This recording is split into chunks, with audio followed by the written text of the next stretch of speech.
Hello दोस्तों, good afternoon. कैसे हो आप लोग सब? आई होप आप लोग अच्छे होंगे। मैं भी बहुत अच्छी हूँ दोस्तों। और आज संडे है तो सभी के लिए हैप्पी संडे। और आज आप लोग क्या बना रहे हो, क्या लंच में बनाया है आप लोगों ने अपने अपने किचन में? कमेंट करके जरूर बताना। मैं बताती हूँ मैंने क्या बनाया है। मैंने बनाया है मेथी के पराठे, आलू मटर टमाटर की रस वाली सब्जी, हरी चटनी और साथ में बनाया है आलू गोभी मटर का सूखा साग। इतनी चीजें थी और खाने में जबरदस्त मजा आ गया। और अभी जस्ट फ्री हुई हूँ, अभी बज रहे हैं 2:30 और 2:30 बजे मैं फ्री होकर जस्ट आके मैं आप लोगों के सामने बैठ गई, क्योंकि खाना बनाते बनाते मैंने सभी के वीडियोस वॉच करे, प्रिंस राज का, अप्सरा मॉम का और भी बहुत से, क्योंकि मैं अलग से टाइम नहीं निकाल पाती, आप लोगों को भी मालूम है, क्योंकि बहुत बहुत बिजी लाइफ है सबकी होती है। देख रहे हैं ना कैसे पागल जैसे आके बस किचन में से आके आप लोगों के सामने बैठ गई मैं कि मुझे कुछ बोलना है, क्योंकि किसी को देख के आज बहुत दुख लगा है मुझे। मैं सही बता रही हूँ। मैंने प्रिंस राज का देखा वीडियो, सचिन के छोटे भाई का, और अप्सरा मॉम का रिसेंट अभी वीडियोस आए हैं उनके, फुल मैंने वॉच किया, चीजों को समझा, उसके बाद मैं रिएक्शन देने बैठी कि सोचो एक इंसान के कारण आज पूरा परिवार बर्बाद होके पड़ा है, पूरा परिवार बेइज्जत हो रहा है। और भाई ने तो अपना नाता ही तोड़ लिया कुल मिला के। आज उसने कम्युनिटी डाल दी है, मैं कम्युनिटी आप लोगों ने शायद देखी होगी कि कम्युनिटी में भी क्लियर उसने लिखा है कि मेरा अब उनसे कोई संबंध नहीं है ना। तो अच्छी बात है। मैं यही कहूंगी कि ऐसे लोगों का साथ भी नहीं देना चाहिए, भले ही आप भाई हो। मैं एक मिनट वो कम्युनिटी निकाल रही हूँ कि मैंने दूसरे मोबाइल में भेजी थी कि एक मिनट आप लोगों के साथ शेयर। हालांकि आप लोगों ने पढ़ ली होगी, मुझे मालूम है कि चीजें आ गई हैं आप लोगों के सामने भी, सारी की सारी चीजें, लेकिन किस तरीके से चीजें आ रही हैं आप लोग भी देख रहे हो सब चीजें। वेट, मेरा मोबाइल खुल जाए बस। हाँ, मैं अपने भाई को लेके बस यही बोलूंगा, मुझे तुम्हारी कुछ बातें इतनी बेकार लगी कि क्या ही बोलूं। बस मेरे से दूर रहना। अब कुछ तो सोचो, मम्मी पापा भाभी और हमारे बारे में। हम लोग सिवान में रहते हैं। मैं पहले दिन से ही क्लियर हूँ, मैं तुम्हारे साथ नहीं हूँ। सॉरी, अब सबसे मैं जो हूँ सामने हूँ और आगे हूँ। सोचो मतलब एक भाई कितना फ्रस्ट्रेट हो गया होगा, एक माँ कितनी फ्रस्ट्रेट हो गई होगी, एक बाप कितना फ्रस्ट्रेट हो गया होगा इस आदमी की हरकत देख के। जैसा ये बोल रहा है कि हर किसी की लाइफ में जा जाके ये बेइज्जत होता है। और लिटरली कल मेरा नींद खुला, मैं रात में मेरे को भी कल 12 साढ़े 12 बज गए थे, क्योंकि आज संडे था तो सब आराम से ही मैं कर रही थी, क्योंकि सुबह से नहीं उठना होता है। संडे को जल्दी नहीं उठती मैं, थोड़ा सा लेट, वैसे 5:30 पौने 6 बजे मुझे उठना ही पड़ता है क्योंकि बच्चे स्कूल जाती है, लेकिन संडे ऐसा लगता है कि थोड़ा 7 सवा 7 तक उठ जाएंगे। तो मैं थोड़ा सा लेट सोई और मैं लाइव देख रही थी, तो मेरा नींद लग गया। फिर मेरा नींद अचानक से खुला तो मैंने देखा मोबाइल खोल के तो किसी की लाइव चल रही थी, और उस टाइम पे शायद 2 बज रहे थे। 2 बजे लाइव में लिटरली ये आदमी किसी की पैनल पे था। वो चैनल में एकदम से नहीं बता पाऊं क्योंकि नींद थी।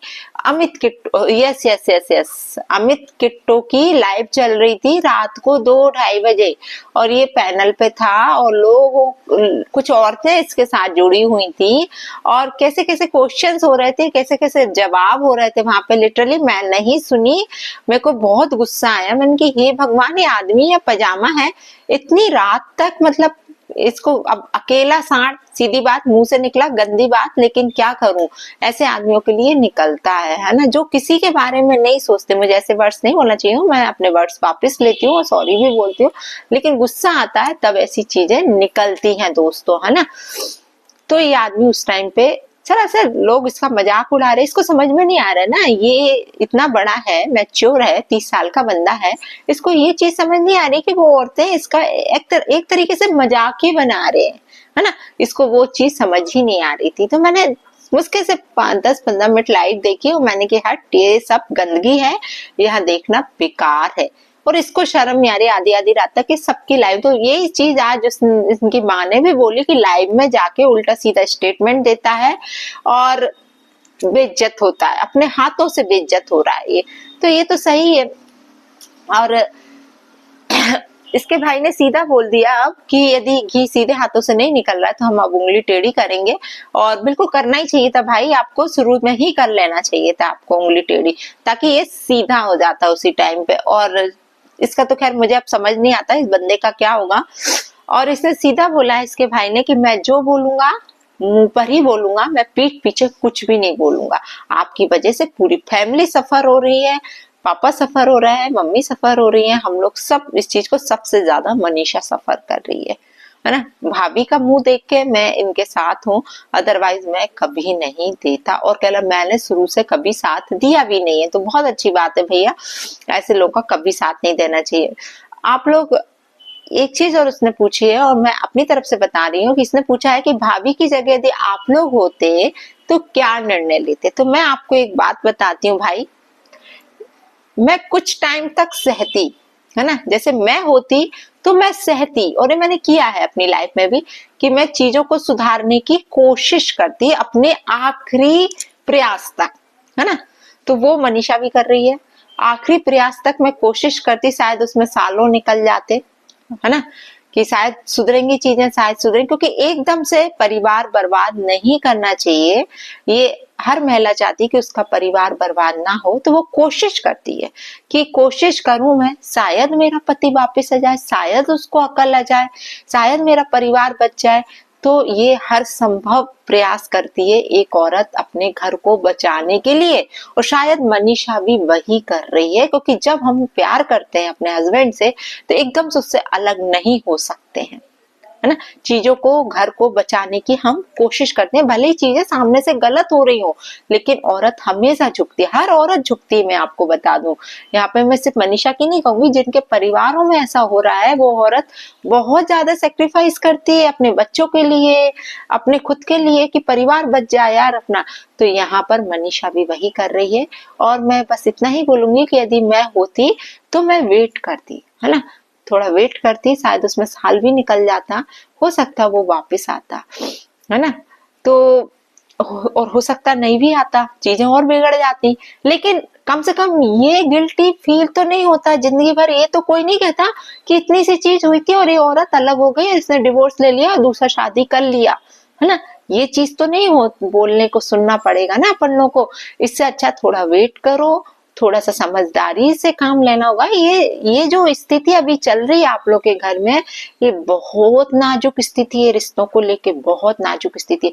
इस टाइम रिश्ते बहुत बुरी तरीके से बिगड़ सकते हैं, इसलिए मैं तो आपसे यही कहूंगी थोड़ा समझदारी से काम लो और चीजों को सुधारना। मतलब मुझे मालूम है आप परिवार है यार, आप लोग कौन सा प्रयास ऐसा नहीं होगा जो नहीं कर रहे होगे, सारी चीजें कर रहे होगे, मुझे मालूम है। एट लास्ट हम लास्ट तक प्रयास करते हैं चीजें सुधर जाए, सुधर जाए। आप लोग भी खुद देख रहे हो कि पानी सर से ऊपर हो रहा है।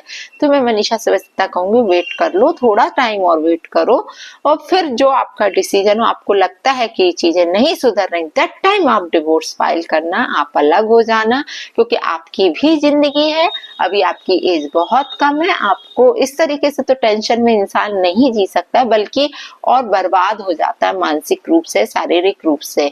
तो बस इतना है कि थोड़ा टाइम वेट कर लो, इसके बाद तो चीजें जो होंगी फिर तो वो सामने आएंगी ना बेटा। तो ये मेरा निर्णय होता, मैं आपको बता दूं।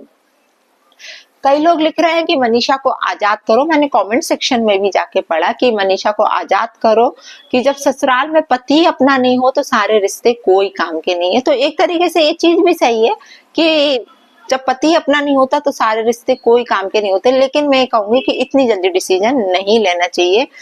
मैं भाई के साथ ना था, ना हूं, ना होऊंगा, ये प्रिंस ने बोला है, तो ये बहुत अच्छी बात बोली, क्योंकि मैं पॉइंट्स नोट करती हूँ, आप लोगों को मालूम है, एक एक पॉइंट पे बोलना चाहती हूँ कि कहाँ से जहाँ लगता है कि यहाँ रिएक्शन देना चाहिए, मैं वहां वहां रिएक्शन देती हूँ।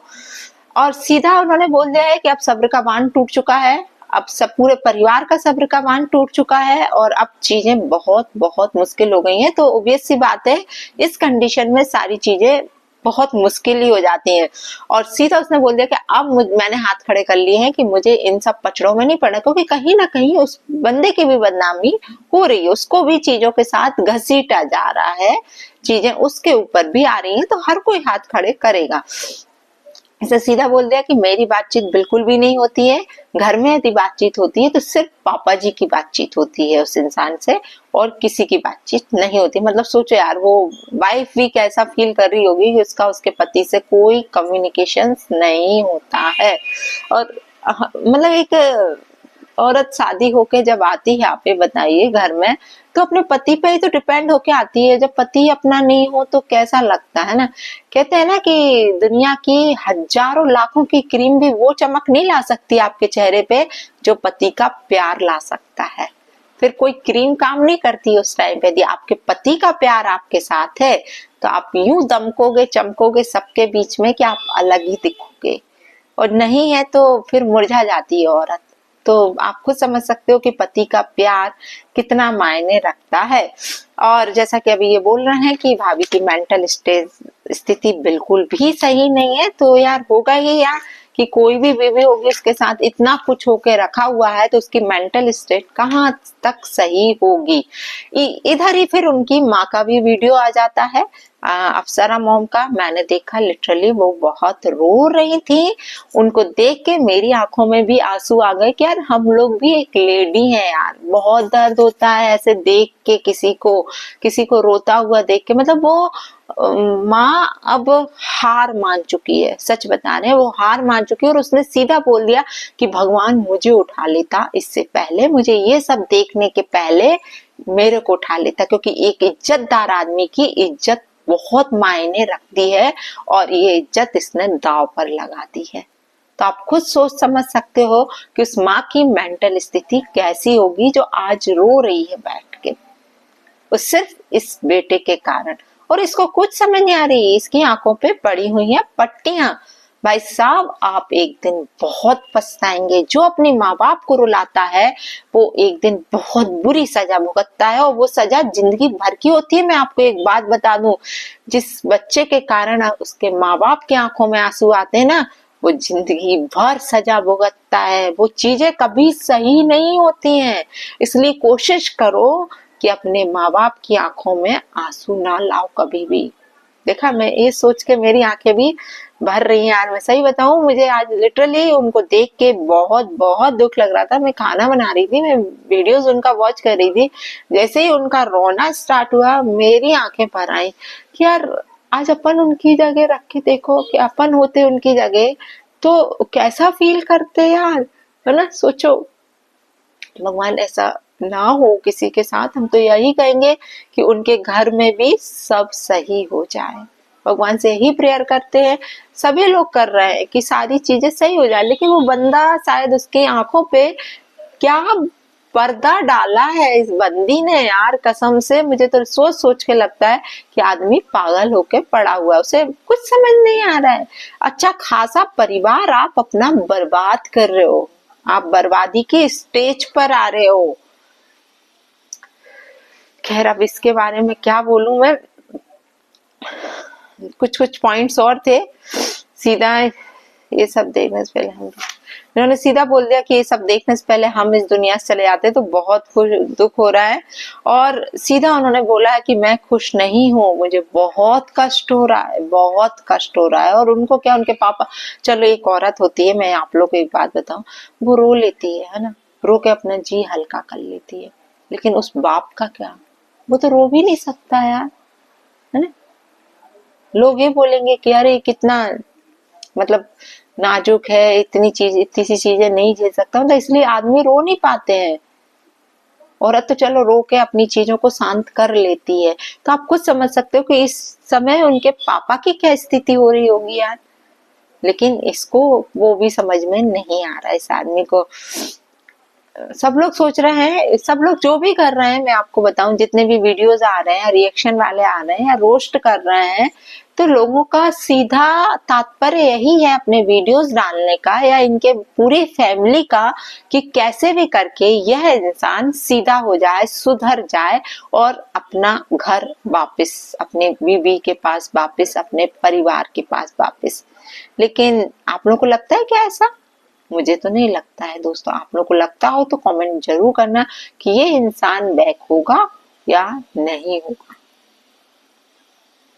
मुझे तो कहीं से भी कोई आशा नहीं लग रही है, लेकिन हाँ हम लोग भगवान से जरूर प्रेयर कर सकते हैं कि चीजें सुधरे।